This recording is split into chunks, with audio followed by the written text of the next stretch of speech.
Hi, welcome to One Word a Day. I'm Sophia Pilot. Into the universe of Chinese. We are going to continue our journey in exploring one new Chinese expression today. Yesterday, we talked about 以貌取人, which is judge a person by their look. And 取人is not exactly judge, it's action based on the judgment, like how are you going to take them. How you're going to relate to them or treat them.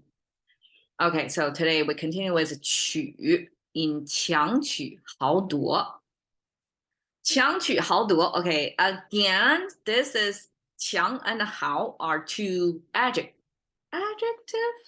No, not adjective. Adverbs. That is describing the two verbs. 取 and 夺. They are related to action, and actually both of them related to action taken by the hand, three-finger hand symbol you can see in both characters. So these are some action, and how you're taking that action is described by this 强 and 豪. Okay, again, let's go one by one. 强 取豪夺. Okay, 强 have this bow symbol. So in ancient times, I guess bow and arrow was like commonly used weaponry. So it occurs in the language a lot. So this bow symbol, we saw it occasionally, right? And then the right side is a worm, actually, believe it or not. Chinese have, well, in my visual, Chinese in our impression is kind of rectangular, right? Kind of straightforward going, but occasionally we do, at least in ancient Chinese, have the squiggly.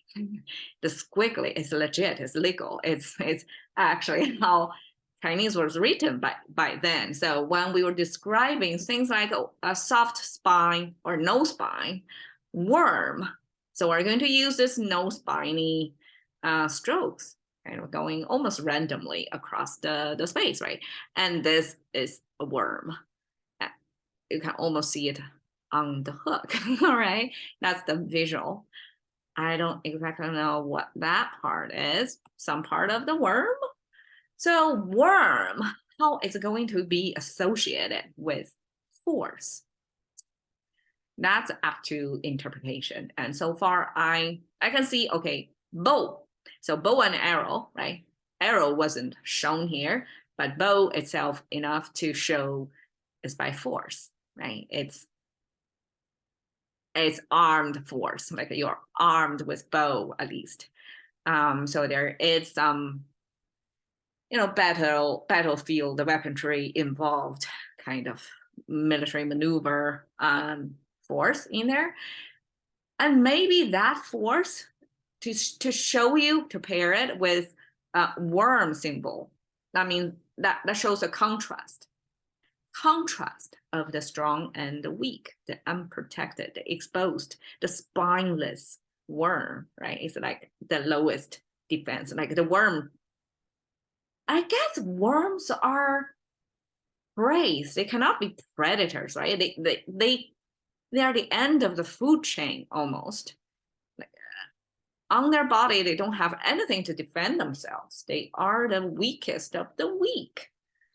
That's, maybe I'm wrong. I need to watch more about animal kingdom. Maybe worms can do some damage as well. But in this frame, the weapon plus worm together forms a visual tension to show you force. Okay, that's my best come up theory of force. So now let's go to the next descriptor, how. Okay, how have in contemporary Chinese, it looks like this. It's pretty much that, right? Except that some part, like the second circle here, still exists. But over here, it was omitted because it's really crowded over there already. So the top portion is a bridge or a tower. You can view it as, okay, this big arch is the first floor with a window, the second floor with a window, and with slanted snow or rain draining rooftop. So it has to go this way, right? So this roof, 2-story building, and measured by human scale, which is our body height. 2-story building definitely is taller than us, at least like 3 times, 2 to 3 times taller than a regular human height. So that's the character. 高 means tall. We use architecture to show you. That's what we mean by tall. Okay, the bottom is a pig figure. And okay, pig, I guess pig raising or farming was a common practice in East Asia, at least, because we do have that character built into our home definition. When we mention it's a home, we definitely have a pig raised over there, because pigs back then probably was a pretty vital property. It's almost like not exactly a car, because I'm kind of ride on a pig, but definitely it's your main meat source. Is good protein meat, right? It takes quite some resources and time to raise a pig. So pig was major property if you want to keep it well guarded. So that becomes, even if it's not a household member, it's not like a pet, but it's an important asset to your household. So that pig symbol came from the head of the pig, I guess this is abstraction of the box, and then 4 legs. So this is 1 leg, 2, 3, and this is the 4th leg. And it almost looks like the Western trident shape, upside down trident shape, like a devil's tail, right? I guess. So the 4th leg, almost like converted to a tail of the pig as well. And it got kind of devilish looking, but this is what I make up, because back then, at least when the language was created, the East and West influence was not fluctuating back then much. Like the exchange between East and West was not so much as today. So back then it was created by mostly on the context of the agrarian society living there, right? So pigs with either the 4th leg or it converted to a tail with kind of spikes at the end, visually signify that's the type of pig actually have spiky fur. So I'm not sure if that type of pig were more like aggressive, the meat is tastier, or something about the pig that's special, that earn itself a separate character for the type of pig. Actually, this 2-story towering building installed on top of the pig symbol with a spiky leg or tail is a description of that particular black color, long-haired pig. And eventually that type of pig was used to mean power. I guess it's a special type of pig that's more muscular, more aggressive. If it got spiky hairs, probably it was not as domesticated as the meat source, the regular meat source type of pig. But this is more wild in a sense. And so probably back then, this type of pig was more valuable because it's harder to contain, and probably the meat tastes better, something like that, right? So this eventually from the pig evaluation extend into human world evaluation, especially high-powered, spiky type of human.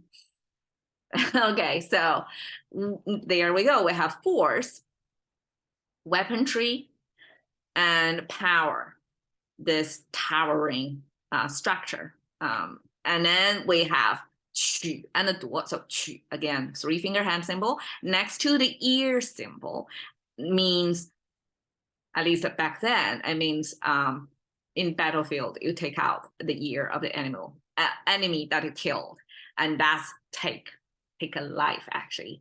But you counted that you actually killed someone by the evidence of the ear taken down. So take somebody's life, take the ear as the counter. Okay, 夺, we have again 3-finger hand symbol. And now here, the many strokes, it looks complicated, but it's a bird symbol. So you look at this as the peak of the bird, and then the head of the bird. And here is the body. The horizontal lines like the furs, no, the feathers, fluffy feathers of the bird.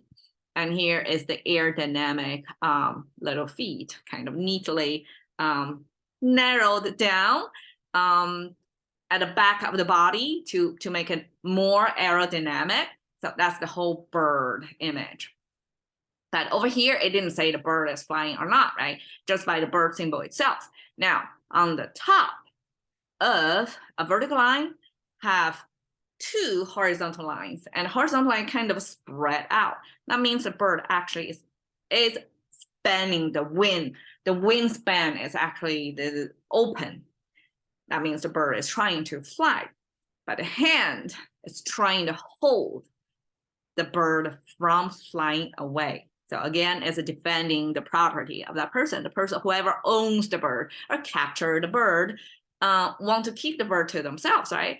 Either as a pet or as a food source, want to keep the bird. Or in some cases, predator birds use it as a companion to hunting or fishing. So in any case, this hand want to retain the bird. I mean, without signing a contract or pay the bird, right? You just basically encage or enslave the bird, but the bird always try to fly away. So there is this tug war of the bird trying to escape versus the hand trying to hold it. So there is this grabbing, like grabbing as if some forces are taking it away from you. In this case, it's the bird trying to fly away from you, but here your hand is trying to capture, to hold on to it. So that's grab. So now we take this by force or by power. Then you're going to take either somebody's life or the bird you're captured, you want to grab, holding onto it. That in English, pillage probably is the best matching expression. 强取豪夺 means take somebody's property by force or by power. It's probably in an unlawful society when you could actually do that, right? Because in contemporary society, private property was protected. But because pillage, we have this expression both in English and 强取豪夺 in Chinese. That means historically things like that, or taking somebody else's stuff by force or by power happened. Therefore, we have such an expression. And here I bring up this memoir written called Remembering Shanghai. It was a book about, it's almost like autobiography about the socialite whose family was basically left behind, and only she escaped from China when China was transformed from free communist to communist powered society. So she escaped Shanghai at the age 18 in 1950. So that's just after 1 year of establishment of CCP in power. And she, years later, returned to her home. And of course, it happened to many Chinese families who have property, who had a property back then, that whatever they owned were taken away just by force and power. 强取豪夺, exactly that they were labeled as 牛鬼蛇神, demonized, like capitalists. They are the enemy of the people, right? And therefore their properties are righteously taken away from them. So that happened to many families. So this lady years later wrote this memoir to not exactly talk about the taken away, but talk about this life's path of her life, drifting away from home. It's not an ideal situation. Like who the hell want to leave their home behind. Like me, I'm one of them. Why can I go back to my hometown, right? Many reasons. So I guess the for fear of pillaging again, like it's one possibility, right? Who can tell? So I want to stay in this law and order country that at least my property, I know I earn it, therefore I own it, I have it. Nobody can legally take that from me. So this lady lived up to 92 years old, a long life. Even if her farewell to her family in 18 years old, like she never get back to see her father again, her grandma again. They all went through the Chinese CCP regime. You know, we can picture what they went through, but she didn't. She took alternative path in life. So that's Pillage, 强取豪夺, Cash Intercurrency of Thinking by One Word a Day with Sophie. See you another day.